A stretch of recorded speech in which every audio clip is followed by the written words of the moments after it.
Friends, आप देख रहे हैं मेरे YouTube channel R K education class. Friends, आज हम पढ़ेंगे BA programme third year 6th semester political science. इसके लिए एनहेंसमेंट कोर्स है आपका conflict and peace building. Unit 2 का chapter 2 conflict management, conflict resolution and conflict transformation. इसका हम पार्ट 1 करेंगे आज। कॉन्फ्लिक्ट मैनेजमेंट, संघर्ष प्रबंधन। अधिकांश पदों पर मजबूत संघर्ष प्रबंधन कौशल एक फायदा है। अधिकांश पदों पर कॉन्फ्लिक्ट मैनेजमेंट करना एक बहुत ज़्यादा स्किल्ड फायदा है। इसका बहुत ज़्यादा फायदा है क्योंकि संघर्ष समाधान से बचना लगभग असंभव है। क्योंकि संघर्ष समाधान से कॉन्फ्लिक्ट मैनेजमेंट से कॉन्फ्लिक्ट रेजोल्यूशन से बचना लगभग असंभव है। पूरी तरह से संघर्ष को समाप्त करने से अपनी खुद की समस्या पैदा होगी। अगर हम पूरी तरह से संघर्ष को समाप्त कर देते हैं तो इसमें हमारी ही प्रॉब्लम बढ़ेंगी। हमारे पास विभिन्न प्रकार की राय नहीं होंगी और हमारे पास विभिन्न प्रकार की राय भी नहीं होंगे और त्रुटिपूर्ण योजनाओं और नीतियों का पकड़ने और सुधारने का कोई तरीका नहीं होगा। अगर हम कॉन्फ्लिक्ट को पूरी तरह से समाप्त कर देते हैं तो हमारे पास कोई भी राय नहीं होगी और नीतियों को पकड़ने और उनको सुधारने का भी कोई तरीका नहीं होगा।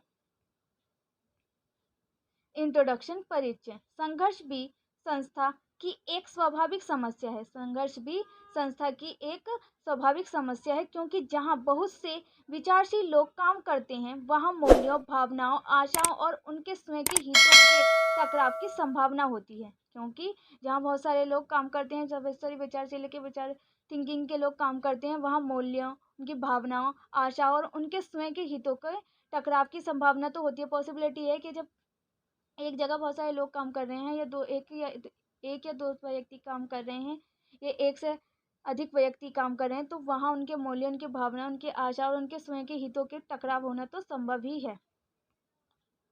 फिर भी एक सुचारू प्रणाली के लिए आवश्यक है कि इस तरह के संघर्षों को कम करने फिर भी एक सुचारू प्रणाली का आवश्यक कार्य यह है कि वो इस तरह के संघर्षों को कम करे। ज़्यादा संघर्ष ना हो, कम हो संघर्ष, क्योंकि ज़्यादा संघर्ष होगा तो काम तो हो ही नहीं पाएगा क्योंकि टकराव ही होता रहेगा, उनमें कॉन्फ्लिक्ट ही रहेगा तो काम नहीं हो पाएगा। इसलिए ज़्यादा संघर्ष ना हो, कम संघर्ष। और संघर्ष को पूरी तरह भी समाप्त नहीं किया जा सकता क्योंकि इससे हमें उसके विचारों का पता चलता है। उनके सुधारने के लिए, उनके इम्प्रूवमेंट करने के लिए कार्य किए जाते हैं। नकारात्मक प्रभावों से बचने के लिए उपाय करने और कुछ नियोजित नीति अपनाने के लिए प्रयास किए जाएं जिससे भविष्य में टकराव ना हो। और जो नकारात्मक प्रभाव हैं उनको बचाने उन्हें इम्प्रूव करने के लिए सुधार उपाय किए जाएं। उनको नियोजित नीति अपनाने के लिए प्रयास किए जाएं जिससे कि भविष्य में ज़्यादा टकराव ना हो, जिससे कि भविष्य में फ्यूचर में जाकर टकराव ज़्यादा ना हो। इसलिए उनको जो नकारात्मक प्रभाव है उनसे बचने चाहिए। उनके बचने के लिए उनके उपाय ढूंढने चाहिए और कुछ नियोजित नीति अपनानी चाहिए और ऐसे प्रयास करने चाहिए जिससे कि फ्यूचर में जाके ज़्यादा टकराव ना हो। परिभाषा। अब कॉन्फ्लिक्ट मैनेजमेंट की परिभाषा है। संघर्ष एक मतभेद है। संघर्ष क्या है? एक मतभेद है। उदाहरण के लिए अक्सर श्रमिक उच्च मजदूरी की मांग करते हैं। संघर्ष एक मतभेद है। अगर हम फॉर एग्जांपल हम लेते हैं कि अक्सर जो श्रमिक होते हैं वह उच्च मजदूरी, ज़्यादा मजदूरी की मांग करते हैं और प्रबंधन उनकी मांगों को स्वीकार करने की स्थिति में नहीं है। और जो प्रबंधन है, जो मैनेजमेंट है, वो उनकी मांगों को तो एक्सेप्ट करने की स्थिति में नहीं है। फिर श्रमिक और मालिक के बीच संघर्ष होता है। फिर श्रमिक यानी कि लेबर के और मालिक के बीच, ऑनर के बीच में कॉन्फ्लिक्ट होते हैं, उनके संघर्ष होते हैं क्योंकि मजदूर तो चाहते हैं उनकी मजदूरी ज़्यादा हो, बट जो क्या कहते हैं ऑनर है उसके पास वो सही स्थिति में नहीं है वे कि वो उनकी डिमांड को पूरा कर सके। तो इसी के कारण मालिक और श्रमिक के बीच में कॉन्फ्लिक्ट होते हैं जिसके परिणाम स्वरूप हड़ताल हो सकती है। जिसका परिणाम क्या हो सकता है? हड़ताल हो सकती है। जो लेबर है वो हड़ताल कर सकती है। यह स्वाभाविक है और यह स्वाभाविक भी है कि तनाव और टकराव की है स्थिति बिना किसी देरी के इसे समाप्त करने के प्रयास के प्रति अशांति थे ताकि व्यवसाय बढ़ता रहे।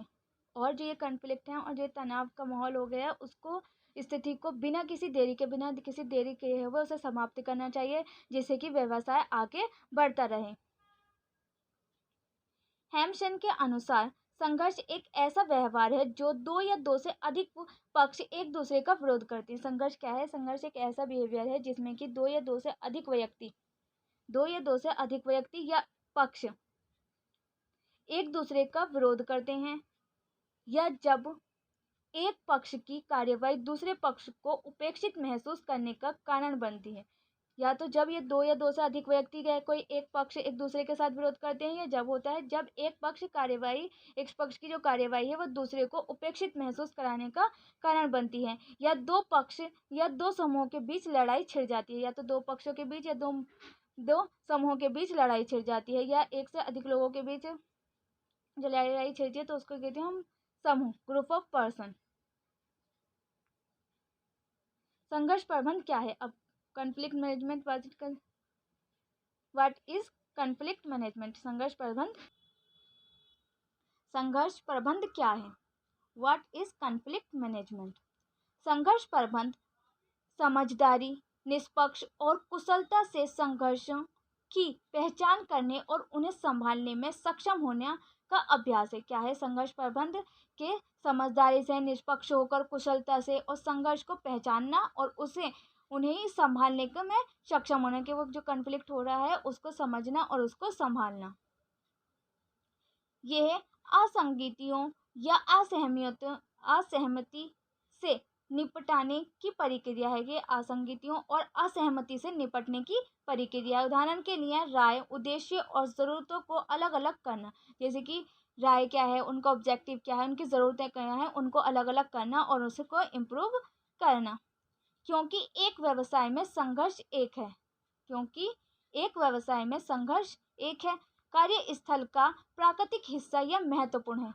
और कार्यस्थल का प्राकृतिक हिस्सा यह महत्वपूर्ण है कि वहाँ है जो लोग संघर्षों को समझते हैं। और कार्यस्थल का प्राकृतिक हिस्सा वहाँ पर महत्वपूर्ण है जहाँ के लोग संघर्षों को समझते हैं और उन्हें हल करने जानते हैं। जो कि संघर्षों को समझते हैं, उन्हें अंडरस्टैंड करते हैं कॉन्फ्लिक्ट को, और उनको जो कैसे सॉल्व करना है वो भी जानते हैं। यह आज के बाज़ार में पहले से कहीं ज़्यादा महत्वपूर्ण है, और यह आज के बाज़ार में पहले से ज़्यादा इम्पोर्टेंट है, क्योंकि पहले के बाज़ार में और आज के बाज़ार में डिफरेंस है। हर कोई ये दिखाने का प्रयास कर रहा है कि वे जिस कंपनी के लिए काम करते हैं उसके लिए वे कितने मूल्यवान हैं, और कभी कभी इससे टीम के अन्य सदस्यों के साथ विवाद हो सकता है।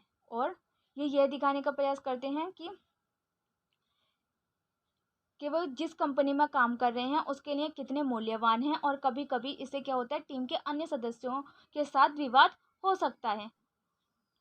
संघर्ष प्रबंधन के प्रकार। अब टाइप्स ऑफ संघर्ष प्रबंधन, कॉन्फ्लिक्ट मैनेजमेंट के कितने टाइप हैं वो देख लेते हैं। एक कर्मचारी कैसे प्रतिक्रिया देता है और संघर्ष को हल करता है उस कर्मचारी की सफलता को सीमित या सक्षम करेगा।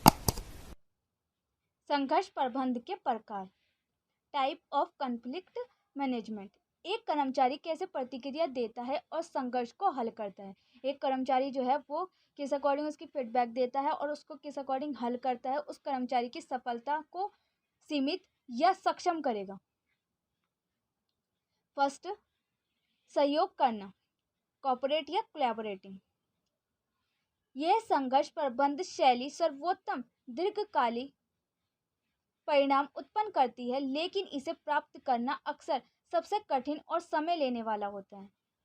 यह संघर्ष प्रबंधन शैली जो है वो सर्वोत्तम दीर्घकालिक परिणाम उत्पन्न करती है, लेकिन इसे प्राप्त करना अक्सर सबसे कठिन और समय लेने वाला होता है। ये टाइम भी ज़्यादा लेती है और इसको सॉल्व करना भी टफ होता है। प्रत्येक पक्ष की ज़रूरतों और इच्छाओं पर विचार किया जाता है। और प्रत्येक पक्ष, जो दोनों पक्षों में लड़ाई हो रही है, कॉन्फ्लिक्ट हो रहा है, तो उनकी ज़रूरतों को समझना और उनकी इच्छाओं पर विचार किया जाता है, और एक जीत जीत समाधान पाया जाता है, और एक एक की जीत का समाधान पाया जाता है ताकि हर कोई संतुष्ट हो। जैसे कि हर कोई संतुष्ट हो, इसलिए उनकी हर एक की जीत को समाधान पाया जाता है। संघर्ष प्रबंधन में सहयोग करना शैली का उपयोग तब किया जाता है जब सभी पक्षों के संबंधों को बनाए रखना महत्वपूर्ण होता है। और इस संघर्ष संबंध का प्रयोग जब किया जाता है जब सभी पक्षों के साथ संबंध बनाए रखना महत्वपूर्ण होता है, या जब समाधान स्वयं एक महत्वपूर्ण प्रभाव डालेगा। जबकि जो समाधान है, जो सोल्यूशन है वो खुद ही एक महत्वपूर्ण प्रभाव डालेगा, तभी उनके सॉल्व करने के लिए उसको किया जाता है। प्रतिस्पर्धा संघर्ष प्रबंध शैली समझौते को अस्वीकार करती है और दूसरों की राय या इच्छाओं के आगे नहीं झुकती है। प्रतिस्पर्धी जो संघर्ष प्रबंध शैली है वो समझौतों को अस्वीकार करती है और दूसरों की राय या इच्छाओं के आगे नहीं झुकती है कि किसी स्थिति को संभाला जाना चाहिए और जब तक वे अपना रास्ता नहीं निकाल लेते तब तक पीछे नहीं हटेंगे। और किसी स्थिति को संभाला जाना चाहिए और जब तक कि वो अपना रास्ता नहीं निकाल लेते तब तक वे पीछे नहीं हटेंगे। उन स्थितियों में हो सकता है जहां नैतिकता को एक विशिष्ट कार्यवाही की आवश्यकता होती है, और ये उन स्थितियों में हो सकता है जब नैतिकता को एक विशिष्ट कार्यवाही की आवश्यकता होती है। जब एक अलोकप्रिय निर्णय किया जाना चाहिए, यह विवादों को जल्दी से हल कर सकता है। जब एक अलोकप्रिय निर्णय किया जाना चाहिए जिससे कि यह विवादों को जल्दी ही हल कर सकता है, लेकिन इसमें मनोबल और उत्पादकता कम होने का उच्च जोखिम है। लेकिन इसमें क्या होता है, मनोबल और उत्पादकता कम होने का उच्च जोखिम होता है, ज़्यादा रिस्क होता है इसमें मनोबल और उत्पादकता कम होने का। थर्ड आ जाता है हमारा बचना, अवॉइड करना, उसे कॉन्फ्लिक्ट को अवॉइड करना। यह संघर्ष प्रबंध शैली इसे अनदेखा करके परस्पर विरोधी पक्षों को हटाकर या किसी तरह से इसे टालकर संघर्ष को कम करने का प्रयास करती है। टीम के सदस्य जो असहमत हैं, बचाने यानी कि अवॉइड करना, ये संघर्ष प्रबंधन शैली जो है वो उसको अनदेखा करना। ये जो विरोधी पक्ष हैं जिनमें कन्फ्लिक्ट हो रहा है उनको उससे हटा देना, एक दूसरे से अलग कर देना, ये किसी तरह से इसे टाल कर संघर्ष को कम करने की, इस तरह कर टालने की कोशिश की जाती है, मतलब कि उसे अवॉइड करने की कोशिश की जाती है, उसको प्रयास किया जाता है अवॉइड करने का। और टीम के सदस्यों जो कि असहमत है उनको अलग कर दिया जाता है, उन्हें परियोजनाओं से हटाया जा सकता है, और उन्हें जो परियोजनाएं हैं उनसे हटाया जा सकता है और समय सीमा को आगे बढ़ाया जा सकता है, और समय सीमा को भी आगे बढ़ाया जा सकता है, जो कि टाइम लिमिट दे रखी है उसको आगे बढ़ाया जा सकता है, उसको इंक्रीज़ किया जा सकता है, और उन्हें जो परियोजनाएं हैं कर रहे हैं वो उनसे उनको हटाया जा सकता है, या लोगों के अन्य विभागों को फिर से सौंपा जा सकता है, या जो लोग अन्य काम कर रहे हैं उनको उनके विभागों में फिर से उन्हें सौंपा जा सकता है। यदि आपको संघर्ष पर अपने रूप पर विचार करने के लिए और समय चाहिए तो यह एक प्रभावी संघर्ष समाधान शैली हो सकती है। अगर आपको अपने काम पर अपने रुख पर विचार करने के लिए और अधिक समय चाहिए तो यह एक प्रभावशाली संघर्ष समाधान शैली हो सकती है, प्रभावशाली संघर्ष समाधान शैली हो सकती है। मिलनसार, फ्रेंडली। मिलनसार संघर्ष प्रबंध शैली दूसरे पक्ष की ज़रूरतों को अपने से मिलनसार संघर्ष प्रबंध शैली जो है वो दूसरे पक्ष की जो ज़रूरतें हैं उनको अपने से आगे रखने के बारे में है, कि मतलब जो दूसरों की ज़रूरतें हैं उनको पहले रखना और अपनी जो ज़रूरतें हैं उनको बाद में, अपने उन्हें जीतने दिया और उनका रास्ता तय किया, अपने आप को तो छोड़ दिया, उन्हें जीतने दिया और उनको रास्ता तय कर दिया। यह विकल्प शांति बनाए रखने, आवश्यकता से अधिक प्रयास न करने और यह जानने के बारे में है कि अपनी लड़ाई कब चुनी।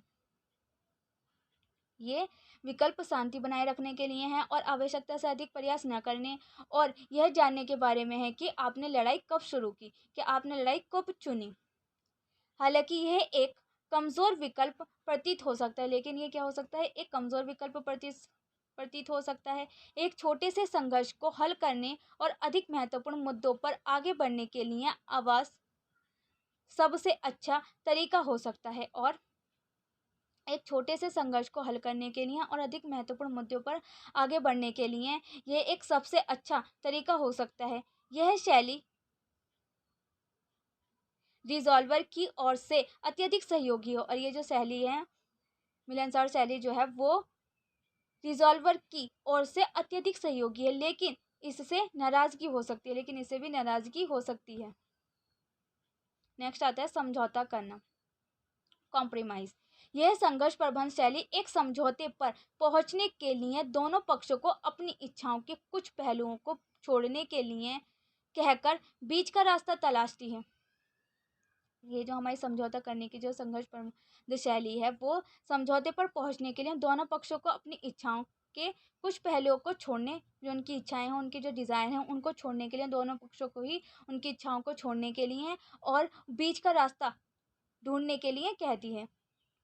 जब कोई समय की कमी होती है, जब कोई समय की कमी होती है या जब किसी समाधान को पूर्ण होने के बजाय बस होने की आवश्यकता हो, जैसे कि समय की कमी हो या जो समाधान है, जो संघर्ष है, उसको बस पूर्ण होना नहीं है, पूरा नहीं ख़त्म करना, उसे बस कम करना है, बस पूरा नहीं होना लेकिन उसे होना है, आवश्यकता है उसके होने की, तो इसका उपयोग किया जाता है। समझौता आक्रोश पैदा कर सकता है और जो समझौता है, जो कॉम्प्रोमाइज़ है, वो आक्रोश भी पैदा कर सकता है, खासकर जब एक संघर्ष समाधान राजनीति के रूप में अत्यधिक उपयोग किया जाता है। और ये कब संघर्ष पैदा कर सकता है ज़्यादा, जब खासकर जब एक संघर्ष संबंध जो है वो राजनीति के रूप में अत्यधिक उपयोग किया जाता है, इसलिए इसे में समय से उपयोग करें, इसलिए इसे समय से उपयोग करें क्योंकि यह खासकर एक जब राजनीतिक समाधान के रूप में अत्यधिक उपयोग किया जाता है तो यह आक्रोश भी पैदा कर सकता है।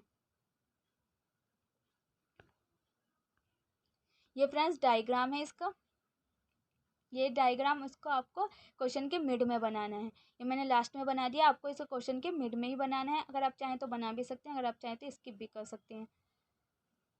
ये तो फ्रेंड्स आपका चैप्टर खत्म हो चुका है। उम्मीद है फ्रेंड्स आपको वीडियो पसंद आई होगी। वीडियो कैसे लगी कमेंट बॉक्स में लिखकर ज़रूर बताना। ऐसे इंटरेस्टेड वीडियो देखने के लिए मेरे चैनल को लाइक शेयर सब्सक्राइब करना ना भूलें। साथ में बेल आइकन को भी प्रेस करें जिससे आने वाली वीडियो की नोटिफिकेशन सबसे पहले आपके पास पहुंचे। Thanks for watching.